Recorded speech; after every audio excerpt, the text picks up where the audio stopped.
জানি দোয়া করবে প্রধান বক্তব্য রাখছেন মহফিলের সভাপতি মঞ্চ উপবিষ্ট নেতৃবৃন্দ শোকাহত ভাইরা আসসালামু আলাইকুম।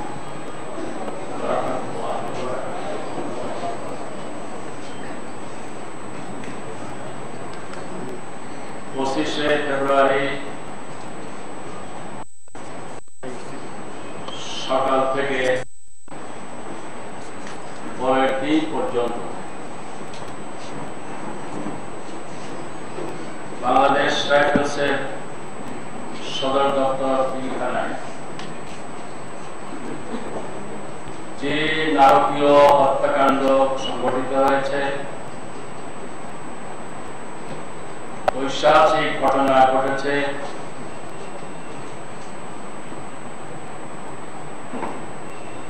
তা রীতিমতো আতঙ্কিত করেছে গোটা দেশবাসী।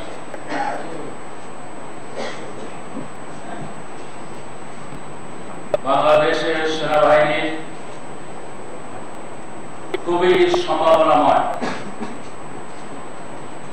পেশাগত দিক দিয়ে দক্ষ চৌকস অফিসারদের একটি বিরাট অংশ,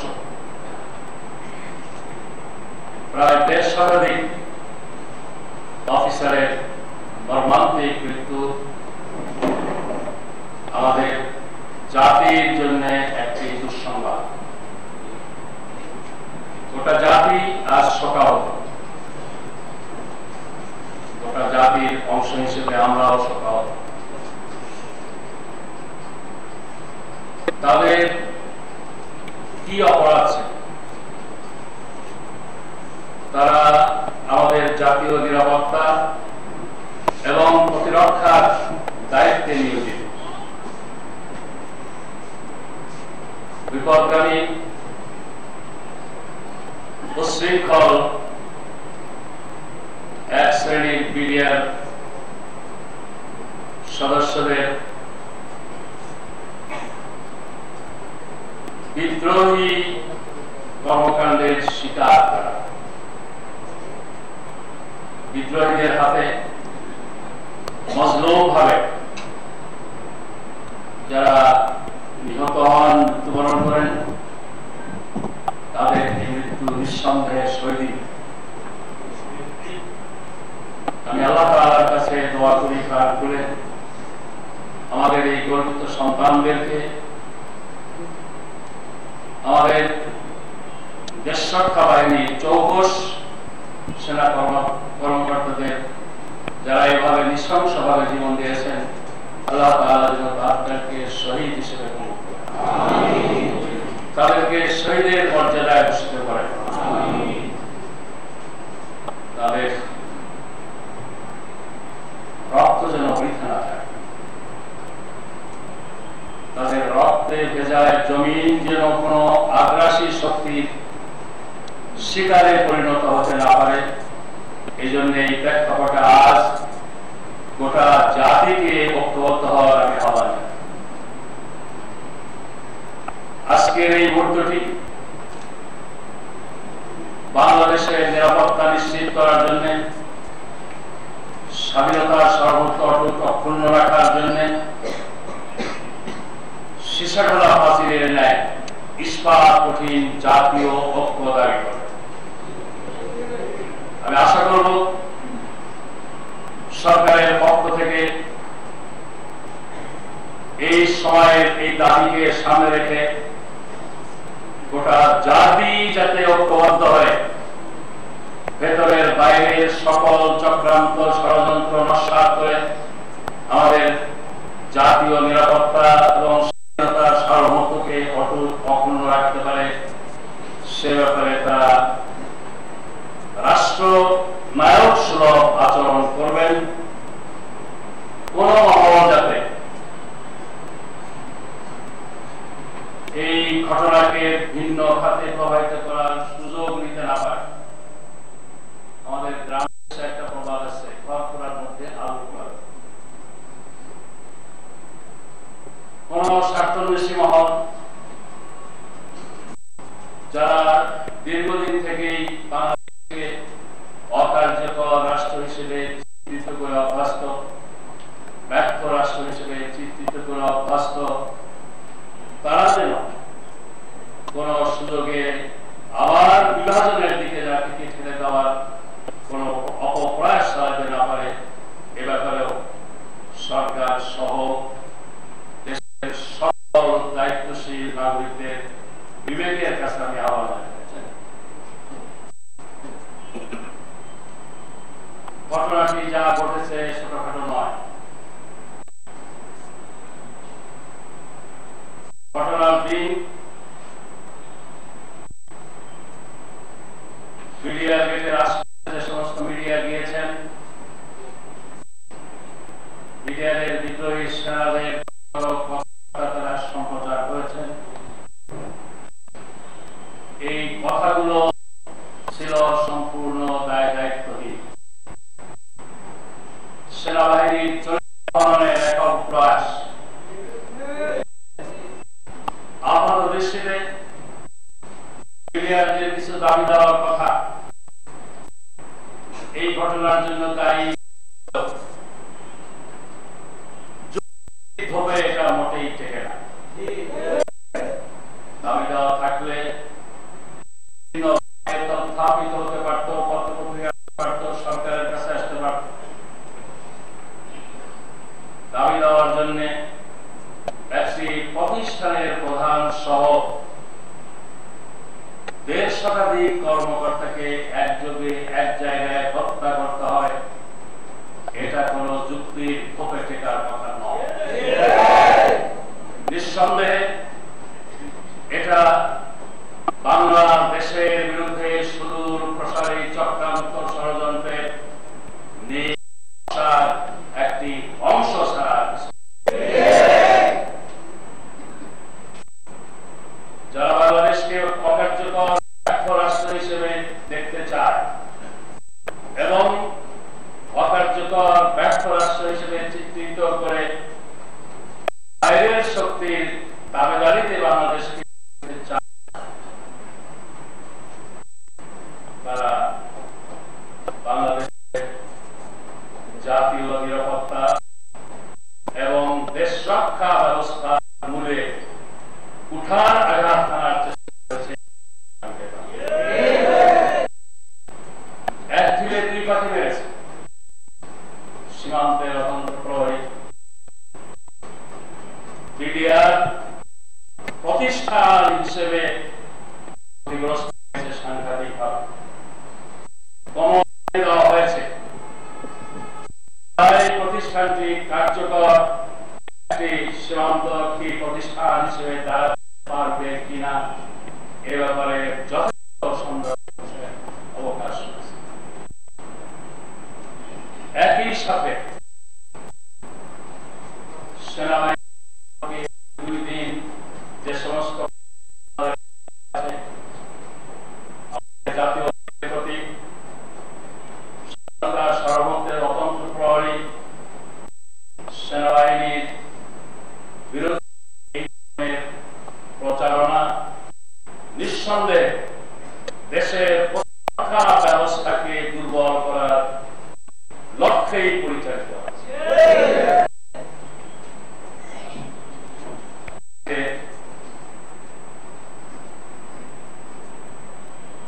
এই অবস্থা কারা ঘটালো, কিভাবে ঘটালো, এর জন্য নিরপেক্ষ তদন্ত অপরিহার্য। শুধু প্রশাসনিক তদন্ত যথেষ্ট নয়। বিষয়টি জাতীয় নিরাপত্তা এবং দেশ রক্ষার সাথে জড়িত। অতএব প্রতিরক্ষা বিষয়ে অভিজ্ঞ দক্ষ ব্যক্তিদের যদি তদন্ততে সামিল করা না হয়, তাহলে সে তদন্ত সঠিক নাও হতে পারে। অতএব দেশের ভেতরে বাইরে গ্রহণযোগ্য হয় এমন ভাবে তদন্ত করে দোষী দৃষ্টান্তমূলক শাস্তির ব্যবস্থা করতে হবে, যাতে করে ভবিষ্যতে এই ধরনের অঘটন ঘটানোর সাহস করতে পারে। আমরা আজকে দোয়া করব, আমরা শোকাহত, মর্মাহত, কথা বলার ভাষা নিজেও হারিয়ে ফেলেছি। দেশের সম্পদ এক একজন অফিসারকে তৈরি করতে যথেষ্ট কাঠখড় হয়। একযোগে একটি দুর্ঘটনায় এত সংখ্যক অফিসার, মেজর জেনারেল থেকে নিয়ে ক্যাপ্টেন পর্যন্ত বিভিন্ন র্যাঙ্কের এত সংখ্যক অফিসারের এভাবে প্রাণহানির ঘটনা সম্ভবত এটাই প্রথম। এটাকে কেন্দ্র করে যে শূন্যতা সৃষ্টি হলো, কতদিনে তা পূরণ করা সম্ভব হবে আল্লাহ তাআলা। এই অবস্থা এর সাথে এটাও মর্মান্তিক। আমি যতদূর জানি, সেনা কর্মকর্তাদের সৈন্য পরিচালনার ক্ষেত্রে তারা তাদের অধীনস্থ সিপাহীদেরকে, অধীনস্থদেরকে সন্তান তুল্য হিসেবে বিচার। বাংলাদেশ সেনাবাহিনীর পক্ষ থেকে চৌকস যে সমস্ত অফিসারদের সেখানে নিয়োগ দেওয়া হয়েছিল, তারা তাদের সন্তানদের হাতেই নির্মমভাবে জীবন।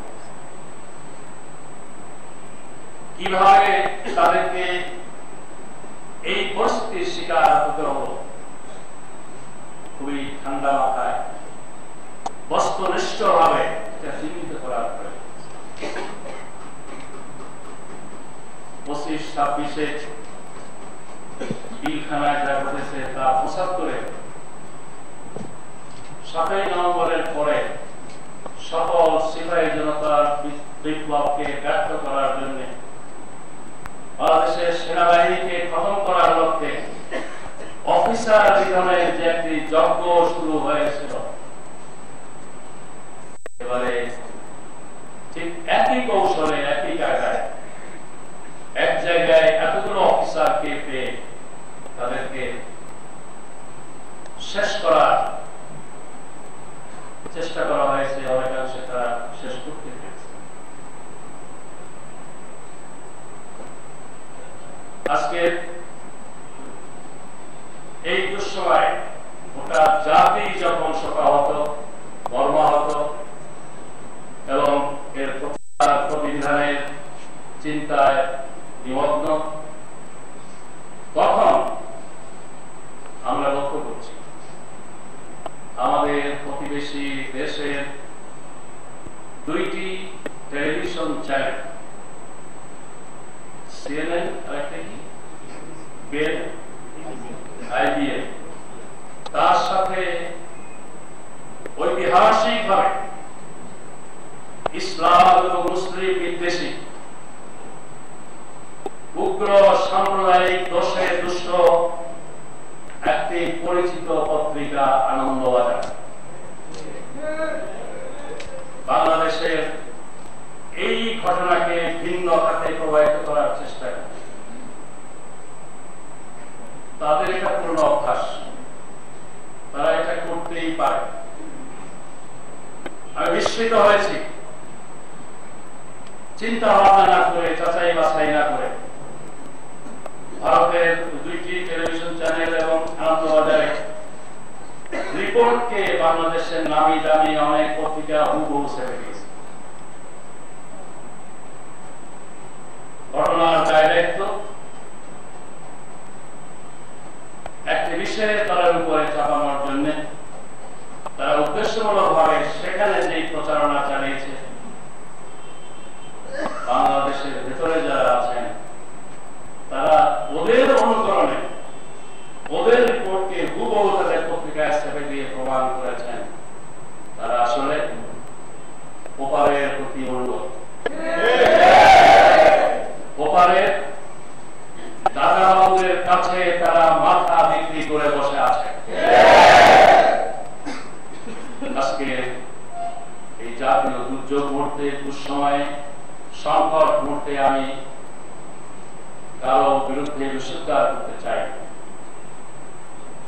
আমি পূর্ণ দায়িত্বশীলতার সাথে কথা বলতে চাই। বাংলাদেশের জাতীয় নিরাপত্তা এবং দেশ রক্ষা ব্যবস্থাকে দুর্বল করে বাংলাদেশকে কার্যকর ব্যর্থ রাষ্ট্রে চিত্রিত করে যারা প্রতিবেশী দেশের তাবেদার রাষ্ট্রে করতে চায়, এর পেছনে থাকাটাই স্বাভাবিক।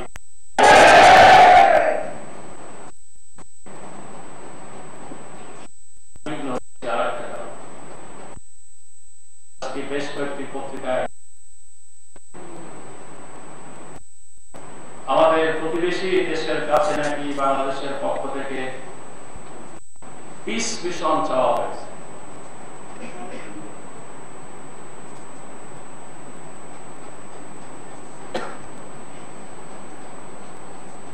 চাই বিষয়টি সঠিক কিনা, সঠিক হলেও তার পক্ষ থেকে একটা যৌক্তিক ব্যাখ্যা আসা দরকার, আর সঠিক না হলে ভিত্তিহীন এই কথাও তাদের এর প্রতিবাদ করা। আজকে আমাদের সীমান্তের প্রহরী মিডিয়া তা প্রতিষ্ঠা হিসেবে অকার্যকর হয়ে গেছে। এই সুযোগে, এই শূন্যতার সুযোগ নিয়ে কেউ যদি পিস মিশন পাঠানোর নামে আমাদের অভ্যন্তরে নাক গলাবার একটা স্থায়ী কোন সুযোগের চিন্তা করে থাকে, তাহলে তার কাছে বাংলাদেশকে কোন অবস্থায় আত্মসমর্পণ করলে চলবে না। আমার বিষয়টি সম্পর্কে সরকারের সঠিক অবস্থান, সরকারের পক্ষ থেকে সঠিক ব্যবস্থা ব্যাখ্যা দেয়।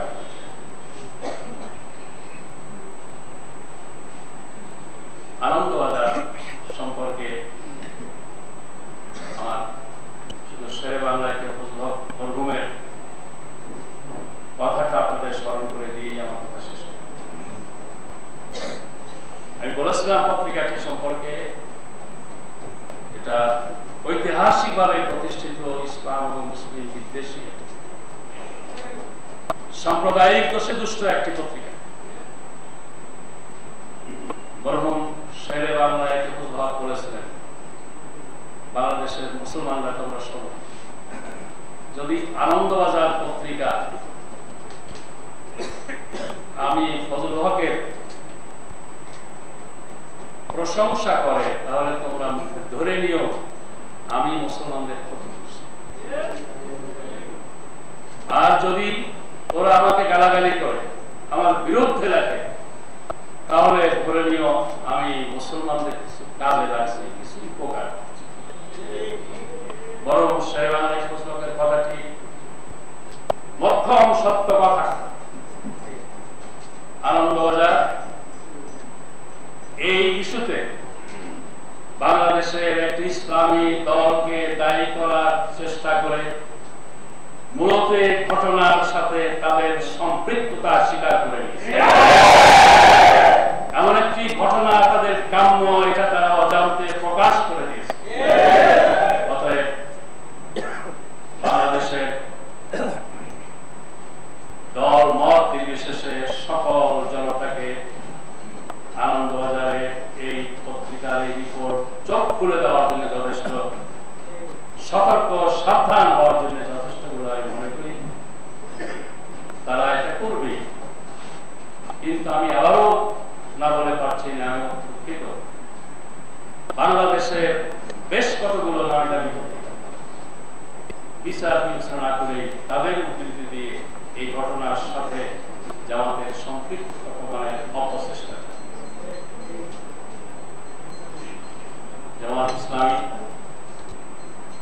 বাংলাদেশের বিশেষ প্রেক্ষাপটে আত্মপ্রকাশ করেছে এদেশের স্বাধীনতা সার্বভৌমত্ব সংরক্ষণের ওয়াদা অঙ্গীকারের ভিত্তিতে দেশের প্রতিটি ইঞ্চি মাটি রক্ষার অঙ্গীকারের ভিত্তিতে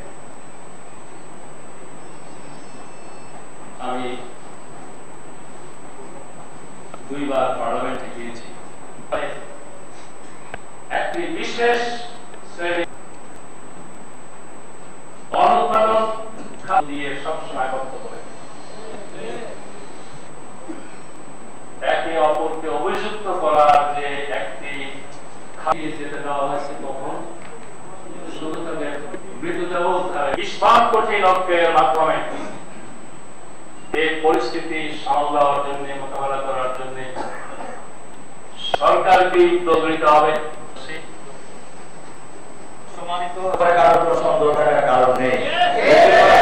আমাদের সকলকে সাথে নিয়ে সম্মানিত প্রধান অতিথি সম্মানিত আমিরের জামাত এখন আমাদের উদ্দেশ্যে اللهم صل على سيدنا محمد وعلى آله وصحبه اللهم اغفر لحينا وميتنا يا الله আমরা দেশ শতাধিক সেনা কর্মকর্তাকে গোটা জাতিকে ঐক্যবদ্ধ হয়ে এই ষড়যন্ত্রকারীদের নিজ নকশা ব্যর্থ করে দেওয়ার তৌফিক হবে না। ইয়া আল্লাহ তাদের কবরকে নূর দিয়ে ভরে দাও, তাদের কবরকে জান্নাতের জন্য সদস্যদেরকে ইয়া আল্লাহ তুমি হেফাজত করো, পাশে গোটা জাতিকে দেওয়ার তৌফিক দাও। নিঃস্ব কয়েকজন ব্যক্তির হত্যাকাণ্ড নয়, ইয়া আল্লাহ এই ষড়যন্ত্রকারীদের ষড়যন্ত্র যেন বাংলাদেশের মাটিতে কখনো সফল হতে না পারে। ইয়া আল্লাহ এই জন্য তুমি গোটা দেশবাসীকে জাতি ধর্ম বর্ণ নির্বিশেষে দল মত নির্বিশেষে দেশের স্বাধীনতা সার্বভৌমত্বের পক্ষে ইস্পাত কঠিন ঐক্য গড়ে তোলার তৌফিক দান তৌফিক আমাদের দান। اللهم من أرادنا ورد المسلمين فاجعل كيده في نحره واشغله بنفسه واجعل تبك في نحورهم ونعوذ بك من شرورهم اللهم انت الواحد في السماء والارض فاضل করো ইয়া আল্লাহ বাইরের সকল আগ্রাসী শক্তির কুনজর থেকে বদনজর থেকে ইয়া আল্লাহ তুমি আমাদের দেশের মাটি ও মানুষকে হেফাজত করো ইয়া আল্লাহ আবারও তোমার কাছে ফরিয়াদ এতগুলো সমর বিশেষজ্ঞ সামরিক দক্ষ কর্মকর্তা আমরা ইয়া আল্লাহ তুমি দয়া করে মেহেরবানি করে এই অভাব দ্রুত সময়ের মধ্যে পূরণের ব্যবস্থা করো। এই পথ ধরে যেন আমাদের স্বাধীনতা সার্বভৌমত্বের উপরে জাতীয় নিরাপত্তার উপরে কেউ আঘাত আনতে না পারে ইয়া আল্লাহ এই জন্য তুমি সার্বিকভাবে গায়েব থেকে মদত করো, কুদরতি ব্যবস্থা আমাদের দেশকে জাতিকে হেফাজত করো। سبحان ربك رب العزة عما يصفون وسلام على المرسلين والحمد لله.